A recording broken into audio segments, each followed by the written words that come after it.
appreciate you talking to us. Just what have you seen out of the guys that are really first timers for your defense, and how much have you seen the growth from those guys, like even though Nehemiah and Jalen, some of those guys, Colby Wooden, that have really had to step up? Right.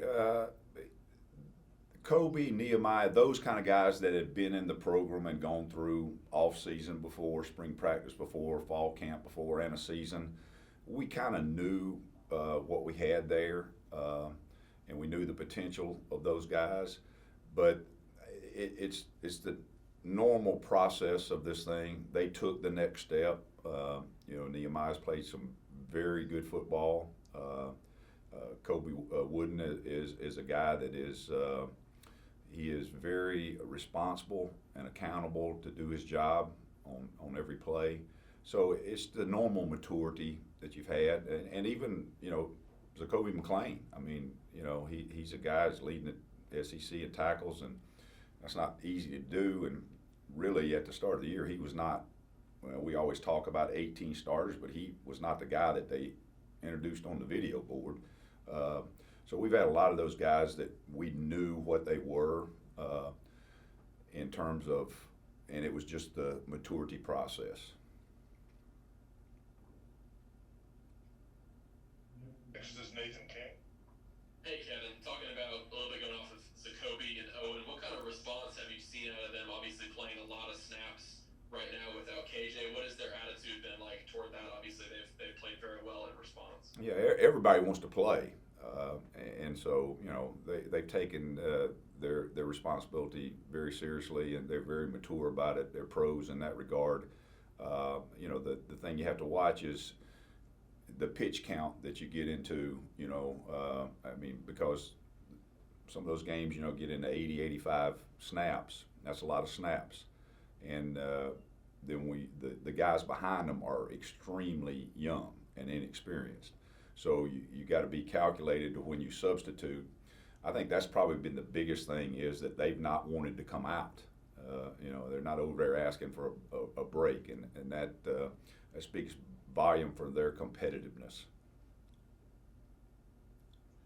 Next is Bill Cameron.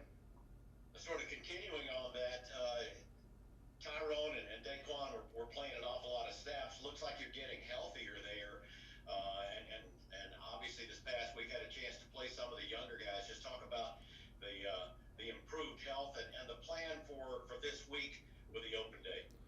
Yeah, well, that's two big different questions there, as you well know, and I think the biggest thing was, Tyrone was having to play early in the year, first, second, and third down on every rack of plays, and that's hard for those guys that are 300, 320, 325 pounds, and so the rotation, the guys getting healthy, has helped in terms of being able to keep guys fresh on the field. And Newkirk, same way, Kobe the same way.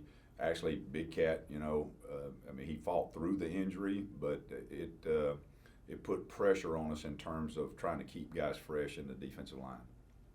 As far as the open date, it's traditional what we do. We've got 2 days where we work on the upcoming opponents, not the next opponent. So we worked Tennessee, Alabama, and Texas A&M yesterday, today. That still gives us, because of the schedule, 2 Tuesday practices and 2 Wednesday practices for first and second down, and red zone third down for Mississippi State. So we'll start that on Friday. So we've got extra time on the next opponent, but we had 2 days where we could build some things that so that when we get to practice week, because those practice weeks are real condensed and they're shorter than people think in terms of when you get into the 20-hour rule of game planning, installing the game plan, repping the game plan for all the different things. First and second down, goal line, short yardage, red zone, 2 minute, all those kind of things factor in, and it changes each week, and it's a pretty rapid pace. So we're looking not only to get guys well in this time and get guys fresher, heal up some more, but also it gives us time to go back, and we've got a lot of young guys in the 2 deep rotation. and so we can go back to our base stuff. It's not game plan stuff. It's our base stuff against Tennessee, Alabama, Texas A&M, and rep some of that. So it helps the young guys a great deal. Thanks. Next coach is Steve Moulton. Yes, Coach. Where do you think you've improved the most, and where do you think you need to get it better moving forward, Coach? Well, we have a standard, and we've played the guys have played some really good defense over the last. This is the 5th year now. There's a lot of good snaps on tape for 5 years of really good defensive football, but we're never satisfied ever. And so there's always areas to improve, things to improve on, individual improvement, schematic, altering things to what our guys do best. There's always room for improvement. It never stops. And so, we've done some good things and played. I think probably the biggest thing is we've continued to play with relentless effort. For the most part, we've had a few blips on the radar, but for the most part, we've tackled well. We came out in the first game and tackled well, which I had a big concern about that under the circumstances we were coming into that first game. Probably the biggest thing is that the glaring thing statistically is the fact that our third down defense took a major hit. We had been in the top teams in the country for 4 years, and this year just was not very good. So we've studied that every week, which we normally do. We've studied it this week in the off week, and I think probably the biggest thing that came out of that is there's a lot of areas for improvement in it, and the biggest culprit is first and second down defense and not getting in so many third and shorts. That's the biggest culprit. Now there's other things that are that. And then figuring out what our guys did best. I think we've got a little bit better beat on what we do well, because each team has a personality, each team has strengths and weaknesses, and you have to adjust that. So that's probably the biggest thing in terms of the glaring thing. The run defense, you've heard me say this before. If you play, Army and Georgia Southern, your run defense is going to look different if you play, Texas Tech and Oklahoma. It's just going to look different because of the number of times people throw and the number of times that people run. So the biggest thing is you can't panic, because actually we're at 3.9 yards per carry, which is the lowest it's been at this point in time in a 5-year period. So at yards per carry is what we really look at. So that's not a glaring problem. But the thing that it goes back to is what is it on first down, and particularly, for the first down run defense. And there's been some things early in where that we didn't either tackle well. We were not, really in terms of controlling our gaps. We've improved that, I think, in a good way, but we've still got a ways to go. Next question is Gianna Hahn. Hi, Coach. Last time we talked about how there's that really intense competition for the second cornerbacks, but obviously you've had some injuries since then. But have you seen that competition develop through the season, and how are each of those guys doing? Yeah, that's kind of been a fun group to kind of watch. Obviously Roger is kind of, I won't say in a class by himself, but he's played the most. He's been consistent at it, and it's gone on for 2 seasons now. But then the other side is where we had, Simpson started it, then he pulled his hamstring, was out. Damio had some injuries, was in the mix, then had injuries, and it was pretty long term in terms of trying to get him back. Nehemiah stepped up and did very well. Damio is back in the mix now and playing very well. He's had some really good days of practice in a row now. Played some meaningful snaps against LSU early in the game, and so that's helped us. And then with Pritchard and Roger, those three are the primary guys. Next coach is Jordan Hill. Kevin, how happy are you with the growth from the defensive front? From the issues early and had some injuries Well, I think obviously it helps to have everybody as healthy as you can get them and have the total group together. That helps.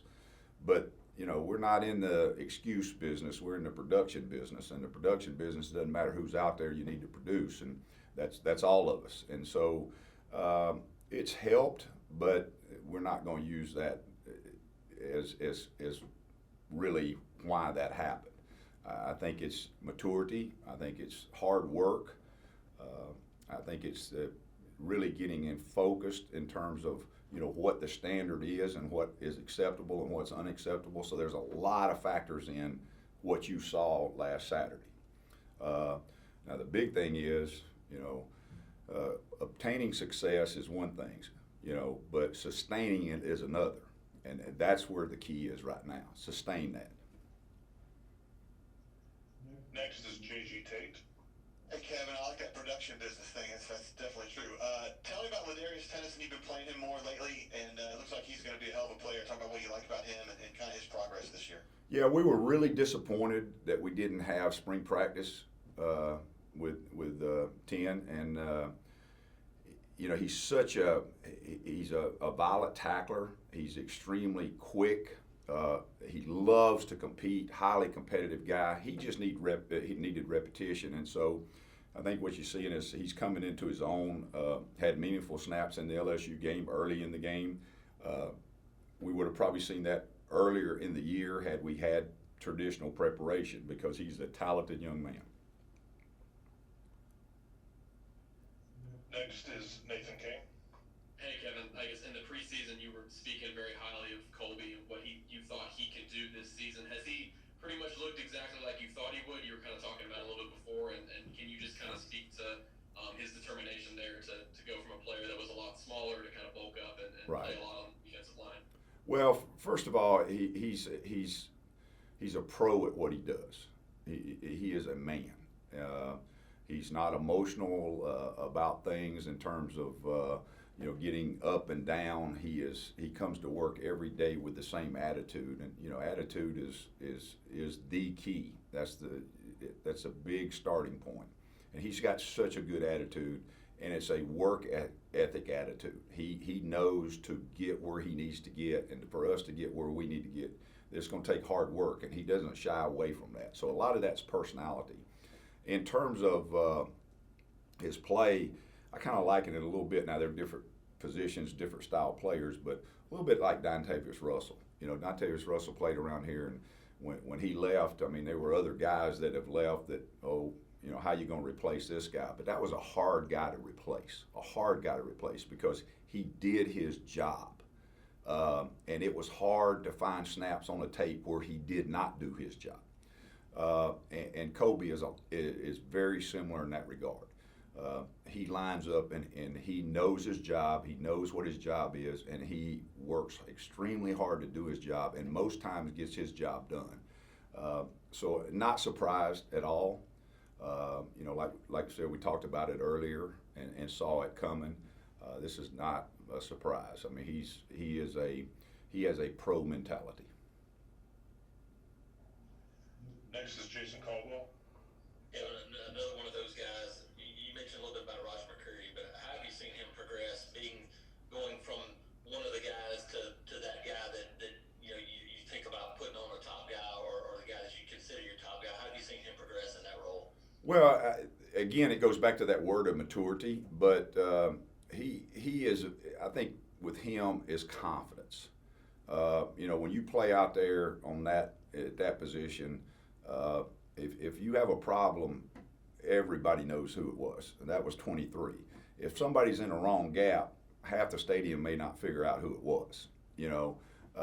So there's a lot of pressure there, and the best way to combat pressure is to know your job, to understand what other people are trying to do to attack you, and through that, he has studied the game at a big push to be a smart football player and understand his job as well as how they're going to try to attack you, whether it's a stem release, whether it's alignment, cutting it down, expanding their. and understanding that. And so he's kind of taken it to the next level in that regard. And with that, his confidence is very, very high. And so when you got a skill set like he's got and you have high confidence, then you tend to play pretty well. Coach, we got time for 3 more quick ones. The first is from Steve Moulton. Yes, Coach. Speaking of, you mentioned earlier of guys hard to replace on the field. Tell me about having to replace the likes, at least on the field, of KJ Britt. And not only that, but how much is he still a part of what you guys do defensively and game planning and scheming? Well, he's not a part of the. I didn't see him in any defensive meetings in terms of game planning and planning, scheming the things up. But he is a very big part. He's helping us on the field, coach the young guys. He's high energy. He's involved just like he was as a player. He's not doing anything any different. He just can't play for us. As far as missing him on the field, well, I think probably the best way to answer that is, what would you write today if the starting quarterback was out? And that'd be a big deal. I'm sure y'all would all write a story about it. And so, that was our starting quarterback on defense. So it was a big. He quarterbacked the whole thing, and that's hard to replace. Now, fortunately, Owen is a guy that has grown a lot in 2 years, and he stepped up in a big way. But it's hard to replace. Next is Brian Matthews. Yes, sir, Kevin, thank you for speaking to us. I wanted to ask you about Derek Hall. What have you seen from his development this season, and what does it mean to your defense to have that production out of the button linebacker position against LSU?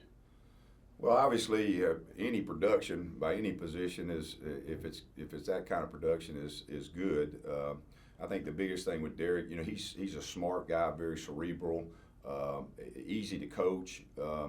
But just in terms of growing in the SEC, in terms of just toughness, and I'm not saying he was soft. That's not what I'm saying. It's just the normal maturity of playing that position in the SEC and being relentless with your effort, your technique, your physical and mental toughness, snap after snap after snap, and he's matriculated to that point, and then you see the production go up. Coach, our last question is from Jordan Hill.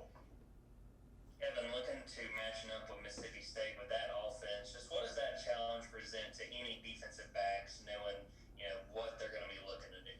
Well, I was talking to one of the fellow defensive coordinators in the SEC that we kind of talk weekly, and the SEC West has kind of become a little bit offensively in terms of game planning for some of the teams. It's almost like the Big 12. We've got Briles at Arkansas, who was with Baylor. We've got I can't recall his name. I should. I'm not trying to. I know his name. I just can't recall it. The coordinator at Ole Miss, who's his brother-in-law, was there at Ole Miss. Was there at Baylor, and then you got Mike Leach. So we got 3 Big 12 coaches, offensive scheme-wise, in the SEC West now, and that's changed things a little bit. So it's not the traditional play Alabama, Georgia, LSU style offense. It's a different style offense, and so you have to kind of approach things a little bit different. I think the biggest thing is, they got receivers running all over. When you watch a tape and you only have 9 runs in the whole tape, that tells you right there. You got a game where it's 9 runs. It's a little different calling than calling a traditional SEC game. Puts a lot of pressure on your pass rush, puts a lot of pressure on your coverage. They've got 5 out a lot, and so it's a little bit different schematically in terms of preparation. All right, Coach Steele, we appreciate your time today. Thank you very much. All right, thank you guys.